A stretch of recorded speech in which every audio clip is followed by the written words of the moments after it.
disons, dans le même courant d'idées, la même approche générale que Michael, et c'est de ce point de vue-là que je parle. Alors je voudrais aborder un problème particulier qui est celui du mouvement syndical. C'est évidemment un problème extrêmement important, puisque qui dit écosocialisme dit convergence des luttes de tous les exploités, de tous les opprimés, au masculin et au féminin. Et même si on n'a pas une conception du rôle messianique de la classe ouvrière dans la révolution écosocialiste, il est clair que l'ensemble des salariés et de leurs organisations, c'est un partenaire incontournable dans cette bataille, aux côtés du mouvement des femmes, des peuples indigènes, des organisations paysannes, qui sont aujourd'hui en pointe. Organisations de femmes, peuples indigènes et organisations paysannes sont aujourd'hui en pointe dans la lutte pour une alternative à la politique mainstream de gestion de la catastrophe climatique par les associations internationales, tout ce qui a débouché sur l'accord de Paris à la COP 21. Le mouvement syndical est en retrait par rapport à tout ça, et donc il faut se pencher sur le problème, et ma contribution porte là-dessus.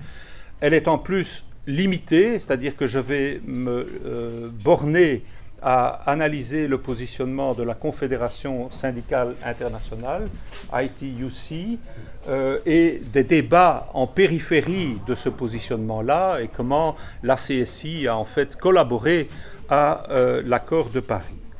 Parce que c'est ça le problème, on va voir que les positions de la Confédération syndicale internationale sont en fait des positions qui combinent deux illusions. L'illusion dans la collaboration de classe et l'illusion dans le capitalisme vert. Alors, il faut dire, peut-être en note liminaire, que c'est mieux que le négationnisme climatique. Hein. Or, il y a des secteurs, malheureusement, du mouvement syndical au niveau international qui sont plutôt tentés par les climato-négationnistes. Et en particulier dans des secteurs qui sont directement menacés par la transition énergétique. Je vais donner un exemple concret.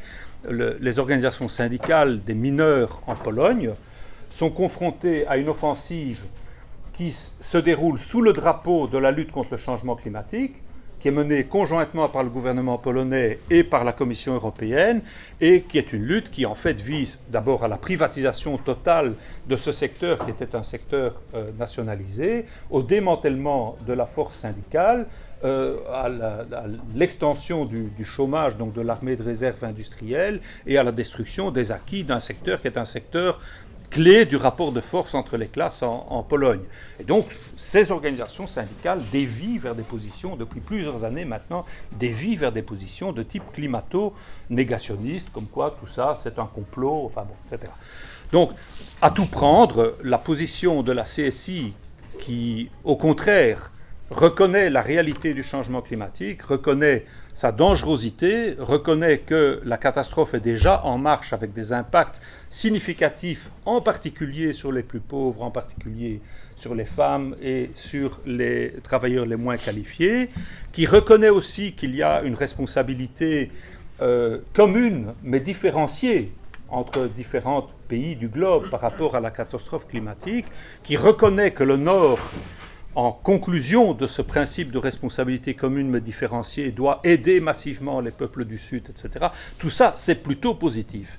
Mais ceci dit, leurs positions sont des positions mainstream qui se placent dans le cadre des projets de capitalisme vert et de collaboration de classe, et c'est ce que je vais essayer de vous détailler. Le premier aspect qui est frappant, c'est que la Confédération syndicale internationale, qui a, son positionnement est relativement récent, elle a adopté une résolution sur le changement climatique à son deuxième congrès mondial en 2010 à Vancouver, résolution pour la transition juste face au changement climatique. Mais ce qui est frappant, c'est que l'analyse de la menace climatique, l'analyse des causes de la catastrophe climatique est extrêmement superficielle. Donc pour la CSI, ni le capitalisme, ni le productivisme, ni même la course au profit ne sont mis en cause. Donc ils sont, si vous voulez, nettement sur la droite de l'encyclique du pape François. Hein. Donc pour la résolution de Vancouver, la cause du changement climatique, c'est un modèle inefficace, un modèle économique inefficace. Donc pas un système économique, un modèle. Un modèle qui dans lequel la création de richesse, je cite, dans lequel la création de richesse dépend de la dégradation de l'environnement et génère une inégalité inacceptable. Cette formule, ça vaudrait la peine de la décortiquer parce qu'elle évacue la question de l'exploitation du travail. Donc il y a un modèle qui pille les ressources naturelles et du fait qu'il pille les ressources naturelles, il génère une inégalité. Donc l'inégalité est une conséquence d'un modèle insoutenable du point de vue environnemental. L'inégalité n'est pas inscrite structurellement dans un système qui est le système capitaliste. Vous percevez inévitablement la nuance. Donc cette résolution-là, adoptée en 2010, elle a sanctionné le fait que la Confédération syndicale internationale s'est inscrite dans le processus ouvert par le sommet de la Terre à Rio en 1992, où était adoptée la Convention cadre des Nations Unies sur les changements climatiques, la CCNUCC. Et donc, dans la mesure où cette convention cadre a certains aspects positifs, et dans la mesure où ce processus de négociation autour de cette convention a certains aspects positifs par rapport au climato-négationnisme, ces aspects se retrouvent aussi dans les positions de la CSI. Par exemple, la CSI prend nettement position pour éviter un réchauffement supérieur à 2 degrés Celsius par rapport à la période pré-industrielle, dit même qu'il vaudrait mieux ne pas dépasser 1,5 degré, en tire toutes les conséquences logiques en termes de réduction des émissions, qu'il faut que les émissions diminuent d'au moins 85% à l'échelle mondiale d'ici 2050, etc. Alors, la transition juste, ça c'est en fait le positionnement particulier de la CSI dans ce processus de négociation ouvert par le sommet de Rio et qui est ponctué chaque année, vous le savez, par les conférences des parties, les fameuses COP dont on vient de vivre la 21e édition à Paris. La transition juste, c'est quoi la transition juste ? Un développement durable dans lequel le travail et les autres droits humains sont respectés et où l'égalité des genres est réalisée. Alors, pour la Confédération syndicale internationale, la crise économique ne peut pas servir de prétexte à reporter la lutte contre le changement climatique. On fait allusion ici à la crise économique et financière de 2008.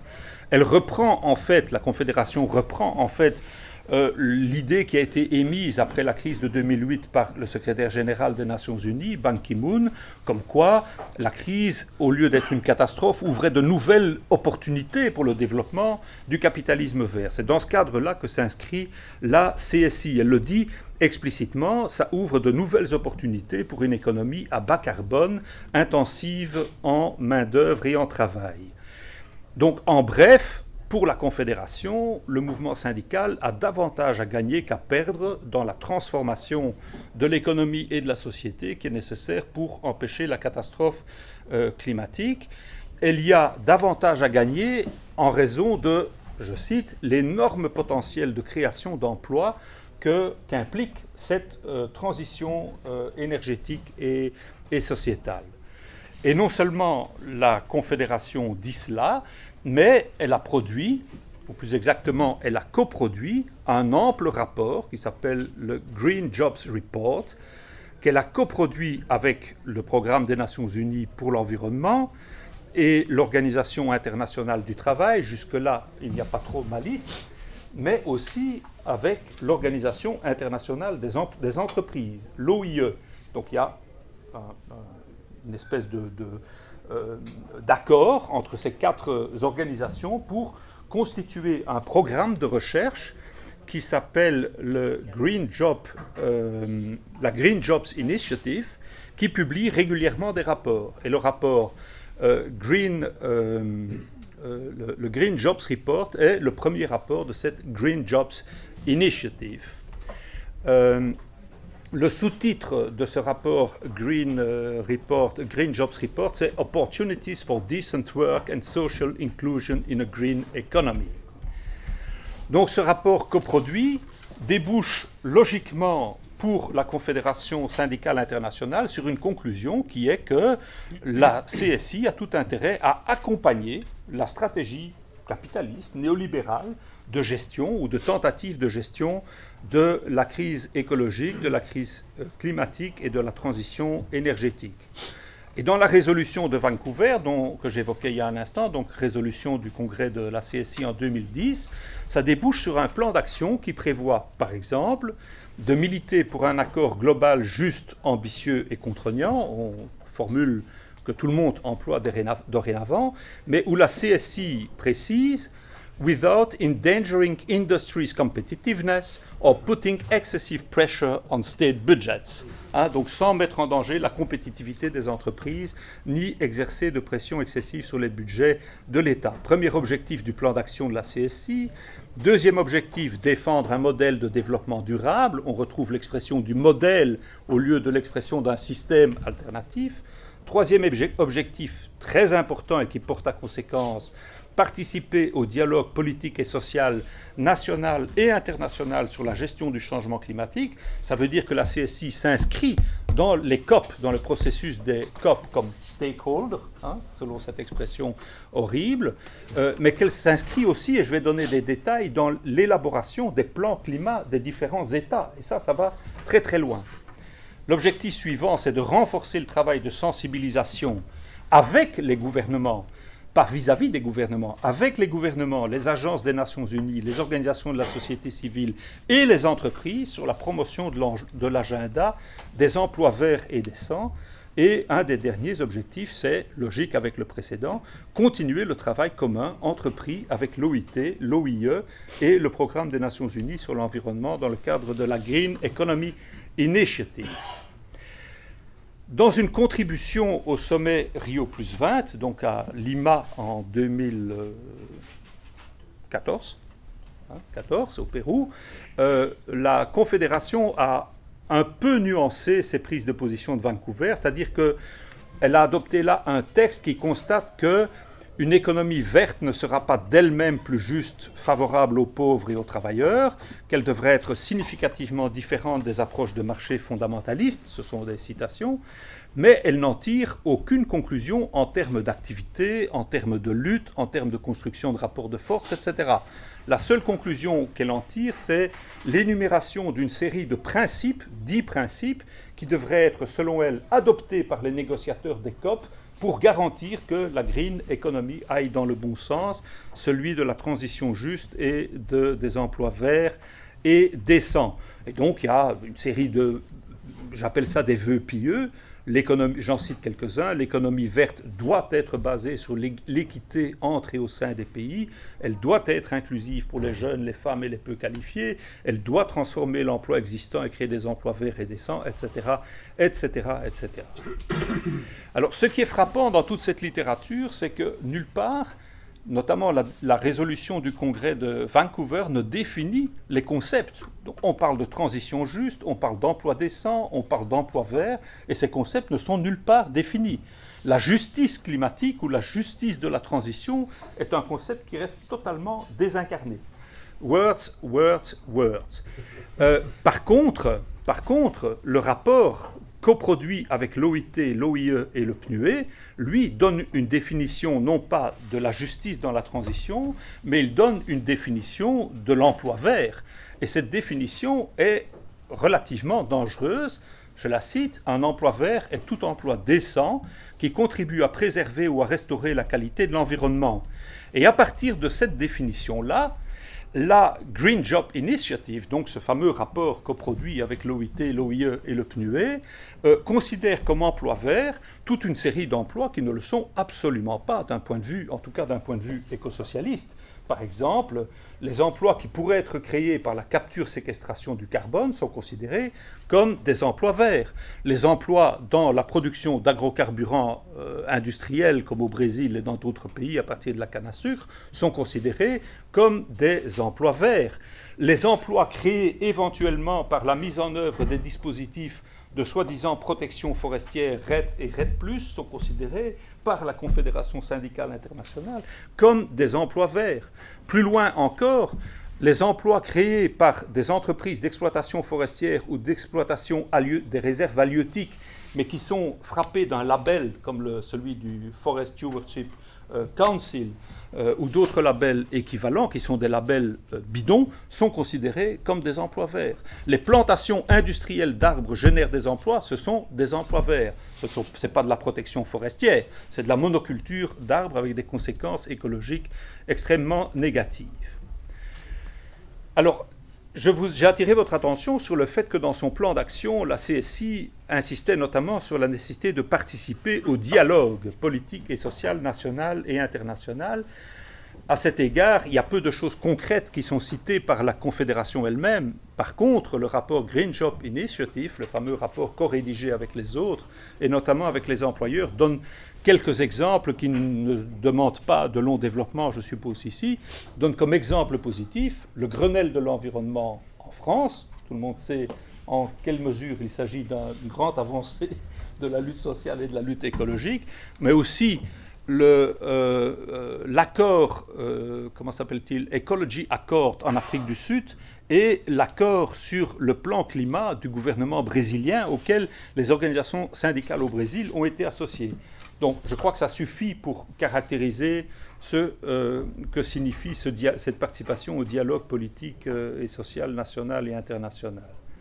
Alors, ce qui est intéressant, c'est de savoir, et ça c'est très peu connu, je pense, c'est que la CSI ne se contente pas de dialoguer au niveau national et avec l'OIT, l'OIE et le PNUE, mais sa secrétaire générale, Sharon Burrow, est une des 24 personnes qui sont membres de la Commission globale sur l'économie et le climat. C'est un organe extrêmement peu connu, je pense. La Global Commission on the Economy and Climate a été créée par Nicolas Stern, qui la copréside avec l'ancien président du Mexique, Felipe Calderón. Nicolas Stern, si vous vous souvenez, c'est lui qui a écrit en 2006 un très volumineux rapport sur The Economics of Climate Change pour le compte du gouvernement britannique, qui est une tentative de réponse de politique néolibérale à la catastrophe climatique. Bon. Donc c'est lui le coprésident de cette commission globale, et quand on étudie la composition de cette commission, c'est en fait, on s'aperçoit que cette composition est le résultat d'un choix extrêmement minutieux de personnalités. On a tout fait pour que soient représentés là les acteurs essentiels de l'élaboration d'une politique climatique.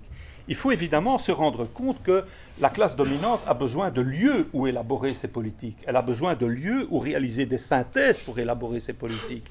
Et face à un enjeu aussi complexe que le changement climatique, enjeu complexe parce qu'il est global, parce qu'il met en œuvre, il confronte des partenaires économiques qui sont concurrents de secteurs complètement différents, la question du lieu devient cruciale. Je pense que la Global Commission est le lieu privilégié qui a servi d'interface entre les milieux d'affaires regroupés dans la World Business Council on Sustainable Development, qui regroupe 200 grandes entreprises au niveau mondial, d'une part, d'autre part, les gouvernements, et troisièmement, les grandes organisations internationales. On retrouve parmi les 24 membres de cette commission des représentants de l'Agence internationale de l'énergie, de la Banque mondiale, de l'OCDE, des Nations unies, etc.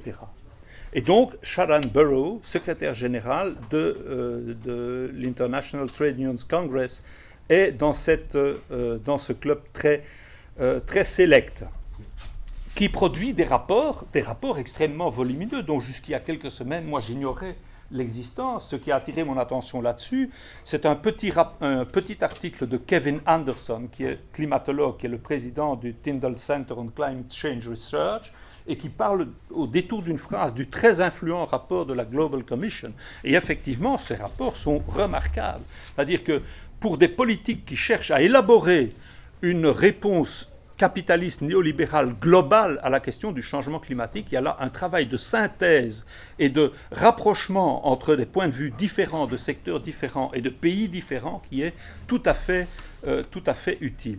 Et comme par hasard, le rapport de la Commission globale, Better Growth, Better Climate, reprend explicitement, mais au début d'une phrase, l'objectif ou la phrase fétiche de la transition juste qui crée des emplois verts et des emplois décents, de sorte que par ce truchement-là, la CSI a été amenée dans l'entonnoir qui a débouché sur l'accord de Paris à la COP 21. Alors, pour terminer dans les 3-4 minutes qui restent, il faut dire que cette orientation, c'est même important pour ne pas être trop dépressif, cette orientation de la direction de la CSI ne fait pas l'unanimité. Et il y a notamment un réseau de syndicats qui, à mon avis, devrait être approché par les militants écosocialistes, qui s'appelle le Trade Unions for Energy Democracy, qui regroupe des organisations syndicales de 17 pays, et pas des moindres, par exemple la CGIL italienne, la CUT brésilienne, le COSATU en Afrique du Sud. On ne peut pas dire que cette Trade Unions for Energy Democracy serait une organisation de type écosocialiste, mais c'est tout de même nettement à gauche des prises de position de la Confédération.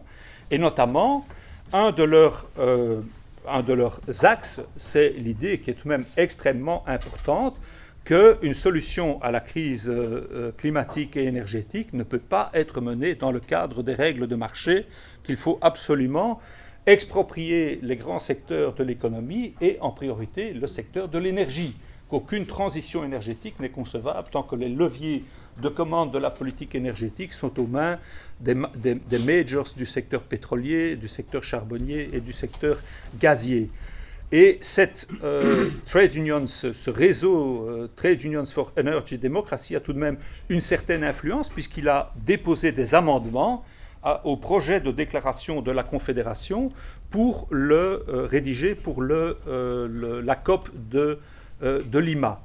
Certaines composantes au sein de ce réseau ont des positions très avancées et très intéressantes sur d'autres aspects de la problématique de la transition. C'est notamment le cas de la Fédération internationale du transport, ITF, dans laquelle un rôle important est joué par un syndicaliste qui s'appelle Asbjørn Wahl, un Norvégien, et qui publie des documents de formation, notamment sur des questions comme Gender and Climate Transition, etc., donc qui intègre des questions sociétales beaucoup plus larges autour de la problématique du changement climatique. Je note ça, et je termine avec ça, parce que ça montre qu'il n'y a aucune fatalité qui amènerait des fédérations de travailleurs de secteurs menacés, dépendant très fort des combustibles fossiles, à prendre des positions de type climato-négationniste. C'est là une fédération du transport qui dépend du pétrole et qui prend des positions en pointe, proches, enfin, ce sont des positions anticapitalistes, pas écosocialistes, mais anticapitalistes. Pas écosocialistes, pourquoi ? Parce que tout n'est pas rose tout de même dans cette affaire, et en particulier, je dois terminer rapidement, le Trade Unions for Energy Democracy n'exclut pas ni le nucléaire, ni la capture-séquestration du carbone. Ils ont une position très ambiguë ou très excessivement prudente sur ces questions-là. Et je pense que ça recouvre une autre ambiguïté plus profonde, qui est une ambiguïté fondamentale face au développement des forces productives évoquées par Michael, c'est-à-dire à la croissance capitaliste. Ces gens-là, et on comprend évidemment la difficulté pour des syndicalistes, ont difficile à se positionner contre la croissance, même s'il s'agit de la croissance capitaliste. Là où nous, en tant qu'écosocialistes, nous dirions, si nous devions amender les positions de ce réseau, qu'il ne suffit pas d'exproprier le secteur de l'énergie, mais qu'il faut aussi réduire radicalement le temps de travail sans perte de salaire, avec embauche compensatoire et avec réduction des cadences, pour avoir une stratégie un peu cohérente de lutte contre le changement climatique qui respecte les limites des écosystèmes tout en satisfaisant les revendications sociales. Merci Daniel.